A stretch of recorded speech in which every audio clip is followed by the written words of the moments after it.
The opener didn't go as we wanted, but how can Atlanta United set up for success against FC Cincy? We discuss next. What's going on, 5-Star fam? I'm AJ, and this is Tanner and Mark. Before we get started, become a member of the Notification Squad on YouTube by hitting the bell next to the subscribe button, or if you're on Facebook, hit that like and follow button. Welcome to the match preview. It's game 2 of Group E for both Atlanta United and FC Cincy, and it's also a rematch of the bout on March 7th at Mercedes-Benz Stadium, where we did beat them 2-1. But FC Cincy, they have in the past, the 2 other matches that we played them. The very first match we drew with them 1-1. And we also beat them 2-0 at their place, obviously with the very famous Joseph Martinez goal that ended up winning Goal of the Year. But, FC Cincy, as much of a maybe pushover that they might seem in this group, they could surprise some teams as, they did lose to Columbus Crew in the first match 4-0. Maybe it was a combination of not only Columbus Crew looking very overpowered, but also FC Cincy maybe lacking in some areas as well in their performance. But for us, of course, we lost against the New York Red Bulls 1-0, and both of us are pretty much languishing in the last 2 spots of this group, and we're looking for points, and we're obviously looking for 3 points. They're probably, just trying to survive and maybe have a somewhat good showing. But at the very least, yes, let's get into the little bit of details on when the match is and all that. It's Thursday, July 16th at 9 a.m. It's an early riser one. Hopefully you guys can wake up with us and join us at our twitch.tv/ATL UTD Fan TV watch party. But at the very least, some of these early games have been pretty, I think, fun to watch. A lot of goals. Maybe the lackadaisical defending possibly is adding a little bit more to the goal fest. As a DC and a Toronto had 4 goals in their match on Monday. But for us. In terms of, we talked about the series matchup that we have 2 wins and 1 draw with 5 goals and then to their 2 goals. But, in terms of current form, we're actually doing pretty decently. Essentially, our last 6 is basically 4 wins and 2 losses. But for Cincinnati, their last 6 is pretty abysmal with 3 draws and 3 straight losses. But guys, going into this match, what's your feeling? What's your confidence level going against FC Cincy? I think that they're a terrible team, like you said. Their whole history has been meh at best. They've struggled defensively a lot against most teams that they've played. I think that Columbus is a better team than Atlanta United right now. I think Columbus is a team that can win this tournament, and they've got some very strong players, and they know what they're doing. So I think that Cincinnati was unlucky to be playing against a team like them at the time that they did, but they're going to want to see, improvement on their part as well. So both teams are going to be looking for improved performances from their first round matchup. But you would think on the balance of power with what the clubs have available to them, that Atlanta United should be the favorite for this match.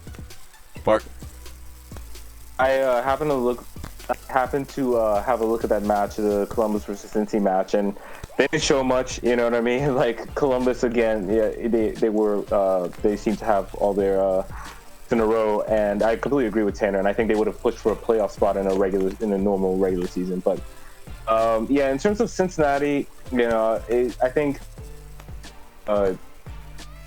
much has changed. I think from last year, at least so far.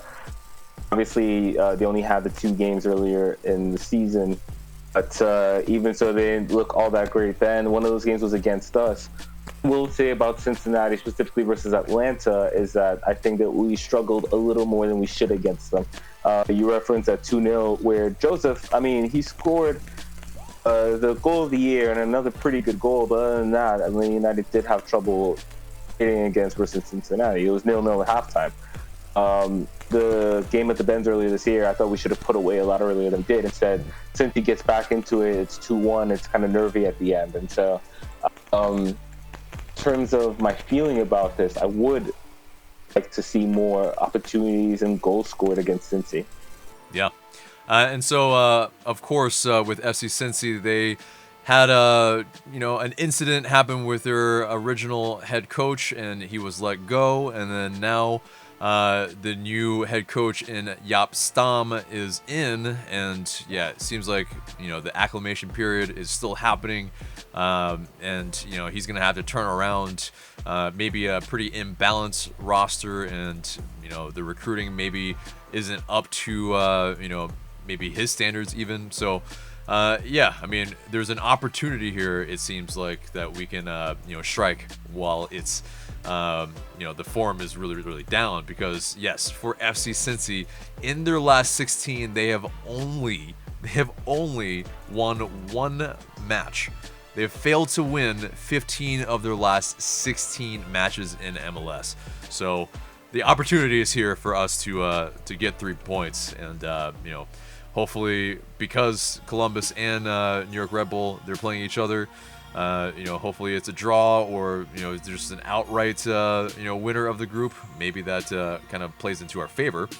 But getting into FC Cincy's roster and maybe some of their danger men, because yes, while they might have seemed a little bit just of a pushover for Columbus Crew, we haven't had that kind of performance yet. It's one game, obviously, but so maybe we shouldn't be as confident that we would just roll them over. But looking into the roster and how they play, they're a team that definitely wants to hit you on the counterattack. They're not really looking for the ball very, very much. They definitely defend set pieces very well. They have the likes of Kendall Waston, big body, big center back, veteran in this league for sure. And yeah, they actually are very decent at coming back from losing positions. Maybe not against the Columbus Crew, but for us who are still trying to maybe struggle to find our footing, maybe if we don't take them seriously, they can maybe strike against us, and that's not what we want at all. But I think one of the things apparently on Who Scored is that they're not very adept at dealing with skillful players. And if we can have the likes of not only P.T. Martinez, not only also Ezequiel Barco, but maybe Mateus Josetu and Emerson Heineman as those technical players on our team, be able to break down a team that might be sitting, this is a team that we can pretty much try to really dismantle. But yeah, so some players to watch. Adrian Regatten, the midfielder. He's a guy that will be, a guy that we'll have to look at for, running their game essentially. So we, got to make sure that we keep our defensive midfielder, whoever that is, keep their eyes on him. Jurgen Locadia, their new transfer, their new forward. He is definitely, a danger man. He also, along with Kubo, who scored that banger from outside in that match against us at Mercedes-Benz Stadium, they will be definitely the two danger men that we will look at the most for sure. But of course, for us, if you're an FC Cincy fan, if you're watching this, P.T. Martinez now is probably our most dangerous player on the team. You have Ezequiel Barco, of course, who, if he can, get a few more minutes, if he starts, then that'd be fantastic. But if he comes off the bench again, we will look to probably for him to be someone that will be pulling some of our strings. And Fernando Mesa, he's our veteran in our back line. He might have been a little bit culpable for the New York Red Bull goal in that he got drawn out of position, but and then wasn't able to recover. But it's one of those things where he's that veteran. He's that guy that will we'll be looking to settle our back line. But yeah, so in terms of some of the quotes from the players, coaches, and whatnot, Frank de Boer he was almost kind of very curt about his old friend in Jaap Stam. He's a compatriot for the Netherlands. Both he and them, the same country, obviously, but yeah, they play together for the national team. He was asked by Felipe Cardenas of The Athletic during one of their conferences, and he was asked, "So Frank, you'll be up against a friend and former teammate in Jaap Stam. Have you spoken?" And then Frank pretty curtly said, "I have not talked to him."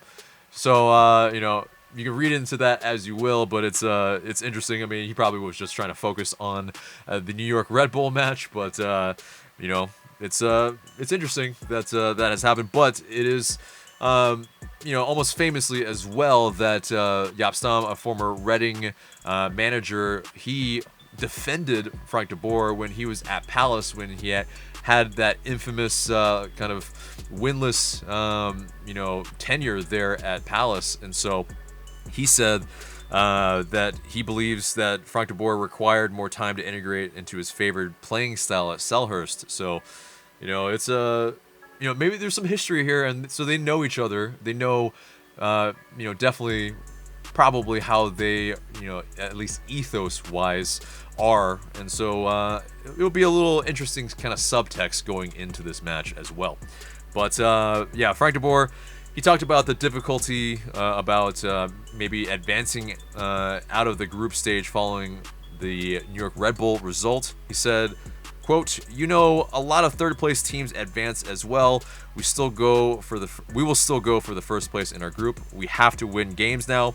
And that's pretty much what we have to do. I mean, it's this possibly is a must win. What do you think, guys? If Atlanta United is serious about advancing out of the group, I think so, definitely. Especially with what you saw from Columbus on their opening match. You don't really want to have to go into that game need to win even for a chance. So if you get a win versus Cincinnati and then you got a draw versus Columbus, I think that probably leaves you in a strong position. So, and then obviously, because Cincinnati is obviously the easiest team in this group. So, they have to win this, I would think. Tanner. I agree the same thing. I mean, you got to look at the quality of Cincinnati. Cincinnati is a very poor team. They're not good. They're in a much worse shape than Atlanta United are, everything considered. So I expect that Atlanta United, regardless of who starts, should beat this team, in my opinion. This is a team that cannot defend, so you should create some chances. And if chances are there, people better take them. Because if you aren't taking your chances when you're getting in the opportunities, it's great if you're getting in the right spaces and stuff, but if you're not putting them away, you're not doing anybody any favors at the end of the day. So this is a chance for Atlanta United to improve. Better performance should be expected. I say the results don't matter, and I've said that a lot, but at the same time, it's like, this is FC Cincinnati. Let's be realistic here. This team is not good at all. You should be beating them. You're Atlanta United. Yeah. Totally agree. And, just to hop on the point about Cincinnati leaking goals, absolutely. Case in point, the first game of this tournament, yet Atlanta United has scored 5 goals in 3 matches versus Cincinnati. And so that's something I'd like to see improved on. Atlanta United has the quality to score 3 or 4 goals versus Cincinnati, so let's see it. Mm-hmm. Yeah. And this is a team that can't defend. I mean, they literally ship goals to everyone. So, yeah. Yeah, we need this as a confidence builder, definitely, it seems. So we need, we need to know how we're going to set up. So let's get into the predicted starting 11. And, let's get through the lines here. Obviously, Guzan is our goalkeeper. But, through the lines, we'll go Tanner first with the back line. Yeah, for me, we like you said, Goose is between the sticks, and the back line is going to be the same as it was last game because they clearly need to work together and play more together on a match level so that they can get an understanding of where they need to be. It's Escobar, Robinson in the middle, and Mez on the left for me as far as the back three goes. Yeah, and I think we're all in agreement there that, those are the three, those are our center backs, and the chemistry needs to be built. Going into midfield, Mark, who do you have? I'm going to predict the same. Actually, no. I think that Bello will start since he started the first match. I see that as a sign that the coaching staff willing to pay him. So I think Bello will start. I think Lennon will start at right wing back. I think the midfielders will be different this time around. At least different in terms of from the last starting 11. I think that we'll see Remedy and Larry start in the middle today, just because I think that gives you a combination of defensive presence, and then taking care of the ball.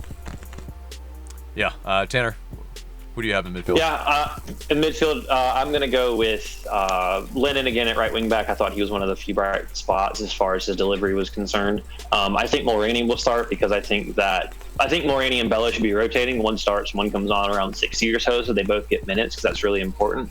But I want to see what Mulroney can do in a starting 11 as well, because I think that he will be a player that you need to see something from in certain positions. So I'd like to see him get some minutes. And then I think that it's going to be Remedy and Larinowitz in midfield. You're going to have a lot more of the ball, so I don't think you have to be as concerned about... I mean, obviously they want to play on the counter, but it's FC Cincinnati, and I think having Jeff in there to calm things down and to help you in possession in midfield, and for his leadership purpose with a potentially young team, I think Remedy and Larinowitz in midfield for me.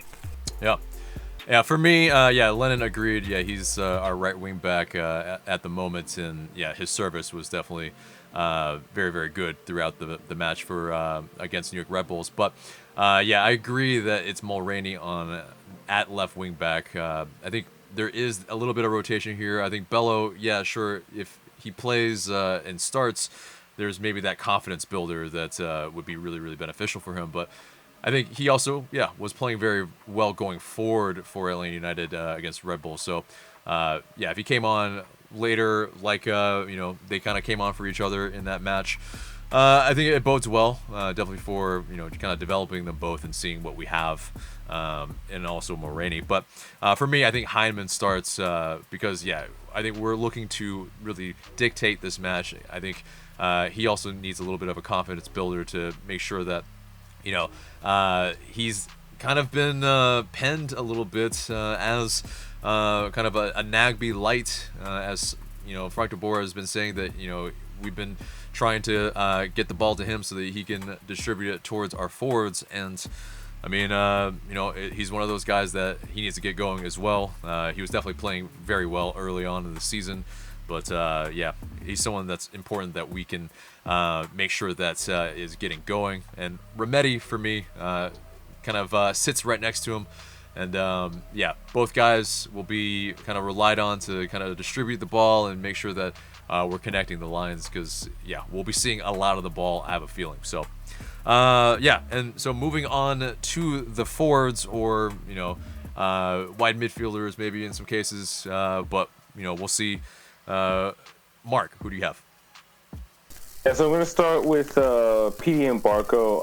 I know, Barco didn't start the first game. I'm hoping that he can start from the beginning this time around, because I think what happens when you take one of them out, you kind of see what you saw versus Red Bulls, right? Where the game's running through PD, and he's sort of creating chances, but he needs help. So I think, especially in terms of versus Cincinnati, a team who you expect to have a lot of the ball, I think you need PD and Barco to bring out the effectiveness in one another. I think Hosetsu will start with them. I would not be surprised if Hyman starts in this position, but I'm going to say that Hosetsu starts. Okay. Tanner. I'm going to go Hosetsu, PT, Barco. Assuming Barco is fit. If Barco isn't fit, then I think you could potentially see maybe Mulroney playing up there with Bello sliding in at left wing back. I don't want to see Castro start again. He didn't impress me last match, so I'd rather see him coming off the bench. And I want to see someone else given a shot, but I think that for me, it's Hosetsu, PT, and Barco if Barco's fit, and they'll all three kind of move around and find space, but hopefully they can connect with each other and get at this Cincinnati defense that struggles for pace and struggles, like you said, dealing with creative players. Yeah. For me, I mean, I like what you guys have. I just think that because FC Cincinnati are probably likely going to sit a lot deeper than, say, New York Red Bull, and they won't be pressing like they will, like New York Red Bull. We're going to need someone to be able to kind of hold it up in there, kind of be able to, bang around in there with the big bodies that FC Cincinnati has. I think Adam John will start up top, and then PT and Barco will be those wide players to, play off of him. And, hopefully, we can really, I think, build something going forward. And, put some balls into the back of the net, because I think Hosetsu maybe was a little bit anonymous for me in that he wasn't really getting on the ball as much as we like in the positions that he wanted, and so this, I mean, I think spaces are going to be even tighter, which might bode well for him, but I think might bode well for even him later on in the match, kind of maybe coming on like he did against Birmingham, and being able to just slice open a team that's just dog tired. That might be the the strategy this go around. But definitely, all in all, though, I mean, looking at this match, what would we like to see the team do? What are some building blocks that we want to see from the team? Knowing that, I mean, that first match, it was tough, but this is a match that we almost must win. I want to see the team obviously you just want to say this improvement all the way around to be general, because I thought the team played pretty poorly, but I just want to see the team look more organized and communicate better, because I thought we were way too disjointed last game, and I feel like asking for attacking fluency is probably just too much of an ask. But I just want to see the team communicate more effectively, especially at the back, so that they don't look, like they're being pulled all over the place against a team, especially in FC Cincinnati, who I don't think are as talented attacking-wise and aren't going to press you nearly as much as, say, Red Bulls did. Mark? I kind of touched on this already, and again, piggybacking off that point that they're not going to press as much. I'd like to see us just open up Cincinnati. You know what I mean? Like, create chances. If the finishing isn't quite there, okay, sure, but I think that we should really have this team on their heels. And, the one danger, I guess, is the counterattack, but I think that even with that, Guzan shouldn't have to make more than, like, one or two big saves. I just should... The control... Hopefully not even that, right? Exactly, right? The control part, I think, will kind of be there. I don't know if that will be as difficult, but with that, I'd like to see us create chances. Yeah, definitely. I mean, I think an additional thing, piggybacking off of all that you guys have said, is that, looking out for those shots from distance that, definitely with Kubo hurt us in the match against them in Mercedes-Benz Stadium, and so making sure that Remedi, making sure that Hyman, they close down quickly, and that we don't let kind of another instance like that happen again, because yes, I kind of feel like, anyway, personally, that Brad Guzan can be a little susceptible to shots from distance and not being able to maybe read them as quickly as, say, more just reaction saves. But so moving on, getting into the odds, it seems like Atlanta United are at a 69.1% chance of winning this match according to Bet365, a draw at 27.8%, and FC Cincinnati have a 13.8% chance, odds chance rather, in winning this match. So interesting indeed, heavy favorites. So with all that said, with everything that we all just said, let's get into the score predictions. So Tanner, let's get your score prediction first. I'm going to go with 2-1 Atlanta United win. I don't think either of these teams are very good, and honestly, it wouldn't shock me if it wasn't a 0-0 at the end of the day. But I'm going to say 2-1 Atlanta United win. I think Atlanta United are good enough if Barco starts to create chances against a very poor team in Cincinnati, but at the same time, I feel like Atlanta United are susceptible at the back end. It wouldn't shock me if Cincinnati poked one in at the other end to make it closer than probably it should be, but still, I think Atlanta United have more than enough talent to beat the Cincinnati team. Yeah. Mark? I want to say it's 3-1. I think that I believe that we'll get the goals. But I'm also not 100% convinced about us at the back, so I do think we'll leak one or two chances. I think there'll be a sucker punch or something, but I'm hoping it's at least comfortable, so I'm going to say 3-1. Yeah. I agree with Tanner. I think it's going to be a 2-0 win. I think, I mean, we have enough talent to definitely beat an FC Cincinnati. I don't know if we have the personnel to put the ball in the back of the net, and so I think there might be some rude missed chances and whatnot, but at the end of the day, we put enough goals in to win this match and get the 3 points. So what do you guys think? What are your score predictions? Let us know in the comments below. That pretty much does it for the match preview. So for Tanner, for Mark, I'm AJ. Remember to like, share, comment, subscribe, and we'll see you in the next video. Thanks so much for watching.